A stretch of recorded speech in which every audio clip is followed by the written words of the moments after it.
আলাইকুম ভাই। সালাম সালাম ভাই, কেমন আছেন? আলহামদুলিল্লাহ ভালো। আপনি ভালো আছেন? আছি।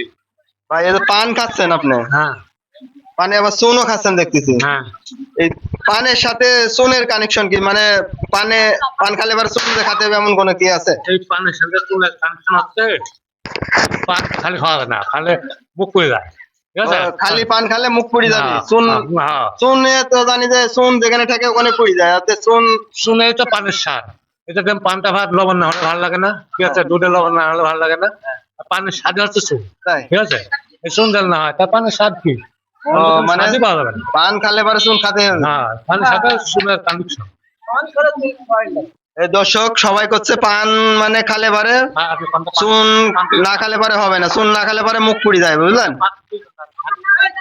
পান খালে পরে চুন খেতেই হবে অবশ্যই। আপনারা চুন ছাড়া পান খায়েন না, তাহলে মুখ পুড়ে যাবে।